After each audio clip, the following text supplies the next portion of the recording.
Welcome to Memorial Cooking Innovations. I'm Tim Scallon, registered dietitian. Chef Manny, this very moment, is in the kitchen working his magic, and I'm here in the dining room setting the table. Elegant dining is in vogue all across the country these days.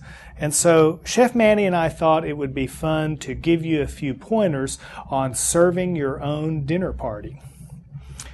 When we talk about elegant dining, we're really emphasizing the presentation and service of the meal. And the food itself becomes one element in the entertainment of the evening. There are other elements that we use to create a fun and festive occasion. The menu determines your courses and how you will serve them. Now for this dinner, Chef Manny and I decided to serve 4 courses. We'll serve an appetizer, salad, main course, and dessert. We'll serve the appetizer in the living room when our guests arrive, and then the remaining courses we'll serve here in the dining room. Now, each course has its own beverage. With the appetizer, we're going to serve an aperitif. Aperitif is a French word that just means before dinner drink. And this could be a cocktail, it could be a glass of fruit juice. In our case, we're going to serve a glass of champagne. You know, champagne is festive, it's bubbly, and so we're using that as an element to contribute to the elegance of our meal tonight. We'll talk about the other beverages with the courses later, but for right now, I want to show you another element that we're using in this event. You see this table set here. There are many different styles of table settings. There are a lot of different styles of service, and you can go online and look at those.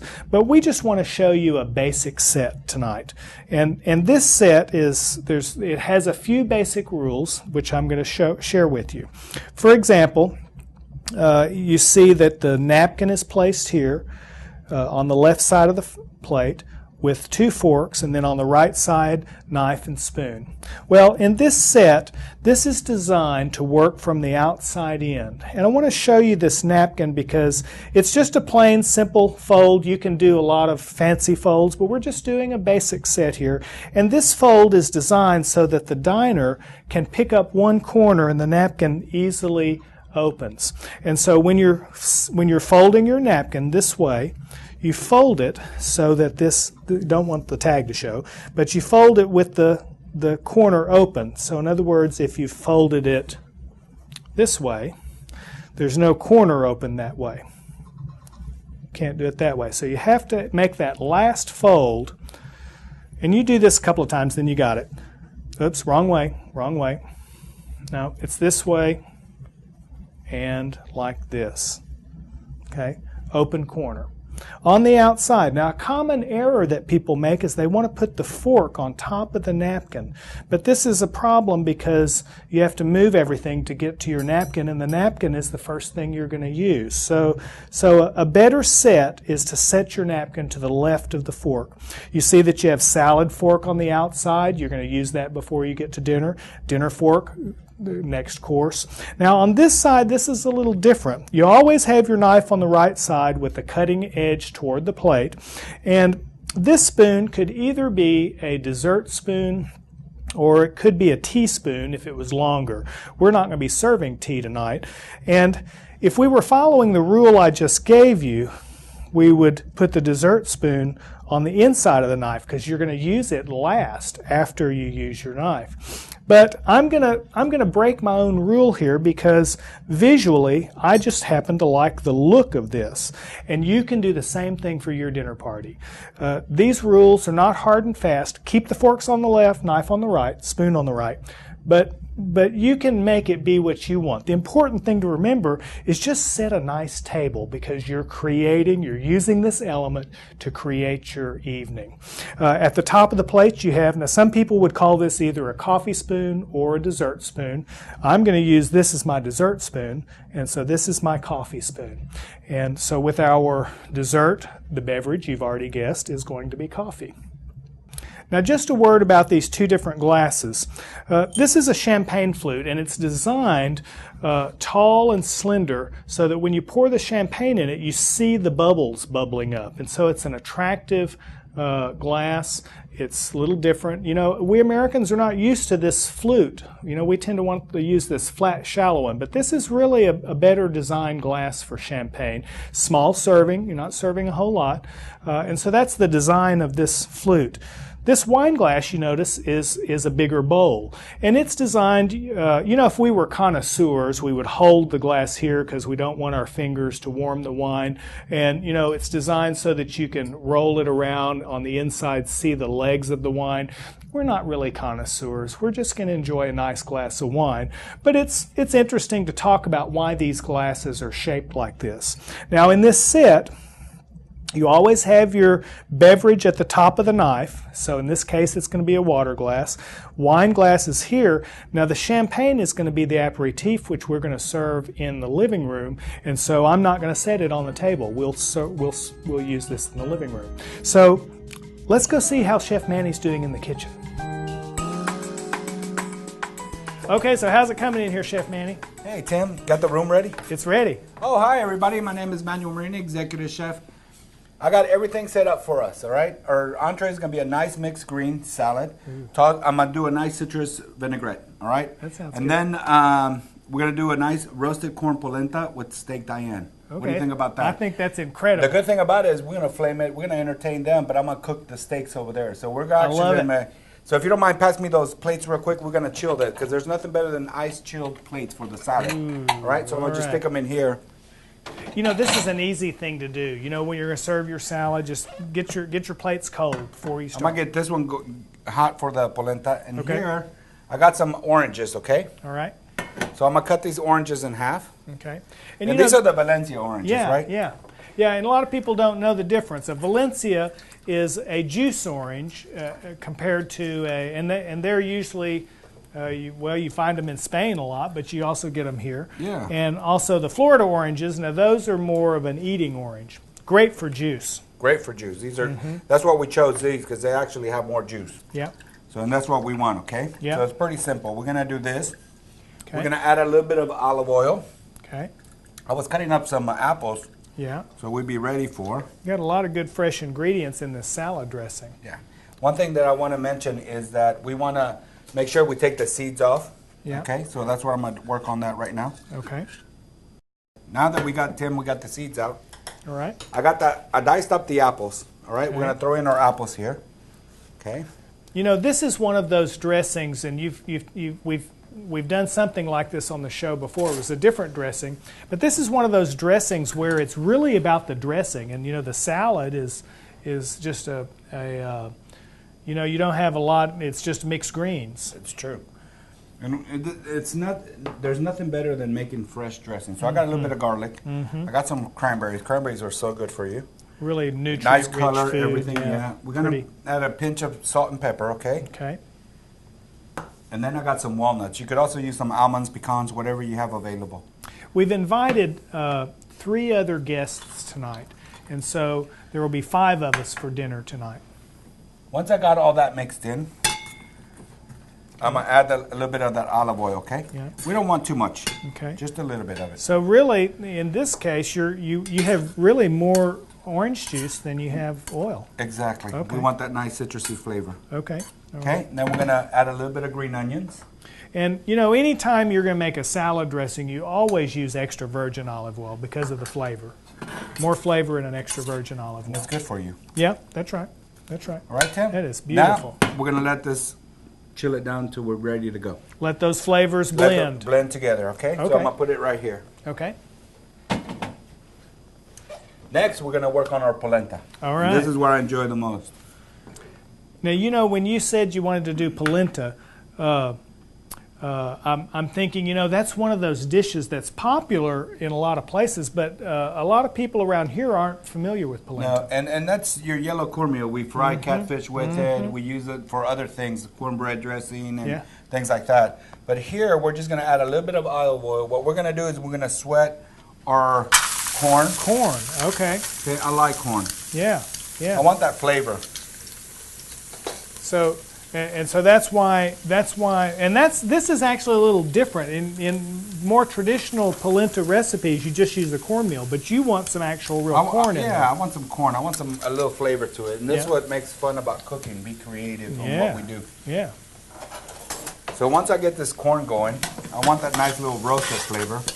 We're gonna go ahead and add our poblano peppers. We want a little bite to it, right? Okay, there you go. Yeah, yeah. So poblanos will go good. Diced and seeded, so that makes them more mild. Yeah, we want that nice flavor. You know, I've been eating more peppers lately, ever since we've been talking about peppers these last few shows, and I'm just really enjoying the different chili peppers. We're gonna let these sweat. We're gonna add a pinch of garlic, okay, Tim? Okay, all right.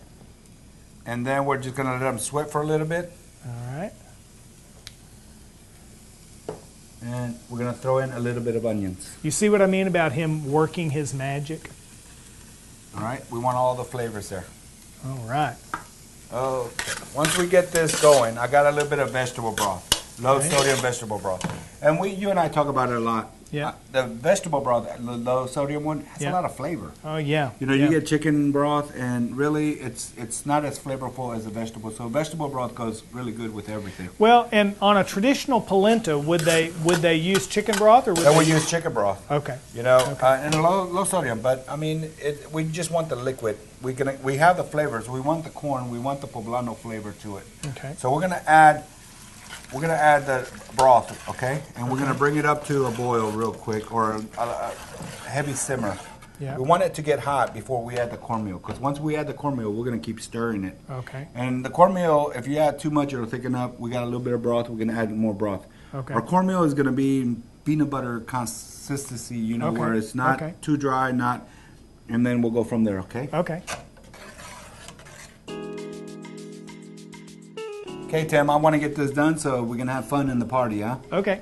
You know what, Tim? For appetizer, you know, you mentioned about, you know, starting off with a little champagne. And there's nothing better than some trail mix. Okay. Now, there are some fancy appetizers, you know, fruit and cheese, canapes and stuff like that. Yeah. But we don't want to overpower our appetizers to be able to enjoy our dinner. Okay. All right, that sounds good. So it can be simple or it can be fancy. We chose something. Yeah, we chose something that they can. And you know what? I think I just heard the doorbell. I did too. All right. Shall I go greet our guests? Why don't you do that? Okay.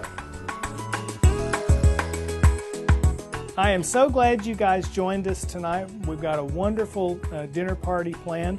Chef Manny is in the kitchen and he is really rocking in there. And we're going to start with our first course. It's a very light appetizer. And who would like a glass of champagne? Okay, all right. How about a toast? Here's to good health and good food.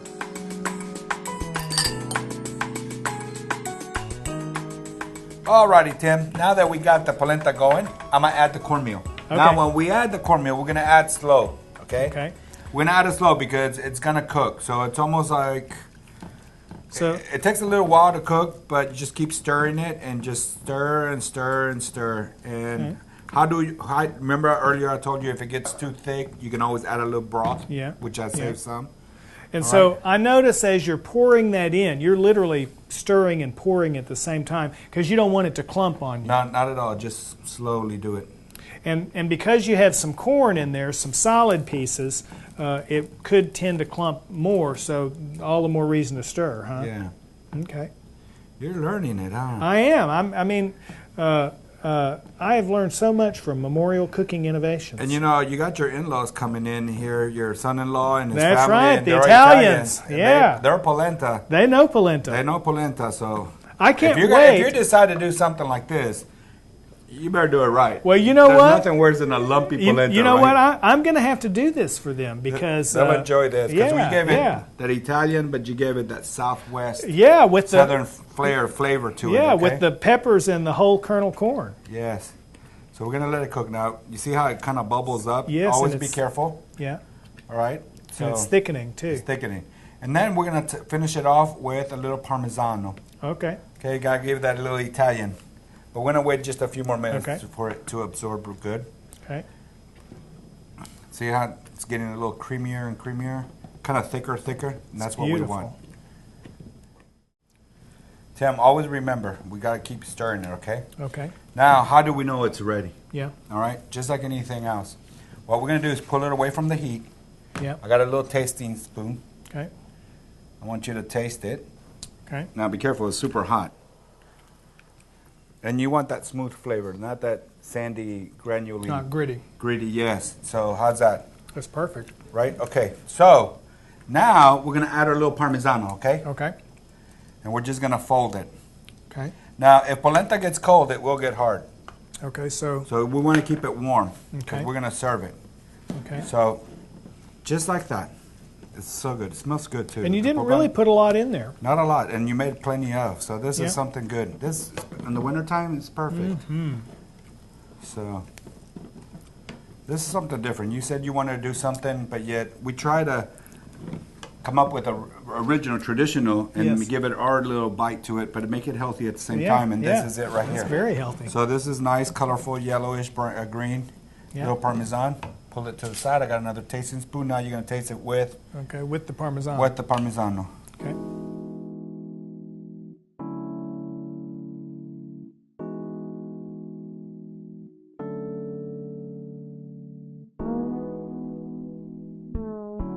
Okay, our menu today is going to be a steak Diane. Traditionally, it's a flambe, which means we're going to cook it with alcohol. One of the safety tips is that we're going to do is when we use alcohol, what you want to do is pull it away from the flame. If you have an open flame, pull it away, pour a little alcohol, and then slowly put it in there so it'll flame. We're actually going to cook with flame, and then we want the flavor of whatever liqueur we use. Another one, if you don't have an open flame like here we don't, we'll use a lighter. We want to burn off the alcohol, but we want to keep that flavor. So always keep safety in mind. Just pull it away. For everyone, I've chosen to prepare a nice cranberry citrus vinaigrette. Please enjoy. And with this salad, we're serving a light red wine. It's a Pinot Noir, a lot of good Pinots coming out of California. You could have chosen a Chardonnay or a Pinot Grigio, but we chose to start with a light red wine, and then we'll progress to a more bold red. So it goes very good with this salad.